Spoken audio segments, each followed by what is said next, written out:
दर्शक बंधु गतकाली थिला अभिनेत्री वर्षा प्रियदर्शिनी जन्मदिन आर ही जन्मदिन अवसर में से भुवनेश्वर में बहुत सारा अनाथ आश्रम जाई बुली बहुत सारा पिलांकु साहाय्य सहयोग करने सहित खाद्य बंटन करते।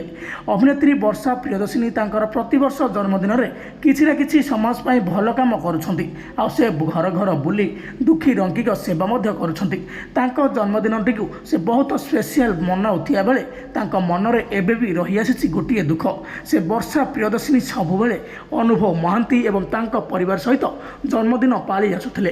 अनुभव महांती सहित से बहुत सारा मजामस्ती जन्मदिन में कर जन्मदिन टी आसिले से दुखी रंकी सेवा करने सहित अनाथ आश्रम बुली बहुत सारा लोक मान सेवा कर मन में एबे भी अनुभव प्रति से भल पाइबा अच्छी अनुभव को से मन पकाउछन्ति।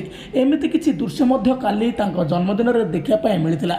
दिन सारा अनाथ आश्रम बुली एवं दुखी रंगी सेवा करी घर को फेरिया परे मन में पुणी थे से दुख फेरी आसीथिला। से पुणी थे मन पकईथिले से ही पुराना दिन को अनुभव महांती साथी रही बहुत सारा मजामस्ती करुथिले एवं जन्मदिन को बहुत सारा धूमधाम सहित पालन करुथिले। से दिन को मन पकई घरे काली उदास थे वर्षा प्रियदर्शिनी। एमिति किछि चेहरा फोटो एवं आसुची सोशल मीडिया भाइराल हुए जो वर्षा प्रियदर्शिनी दिन में गोटे पटे लोक मान सेवा करुवा बेले जितेबाला घर को फेरती मन में आसीथिला उदास एवं मन में थिला दुख। एमिति किछि फोटो एवं सोशल मीडिया भाइराल होगा पर वर्षा प्रियदर्शिनी फैंस माने बहुत दुखित होती।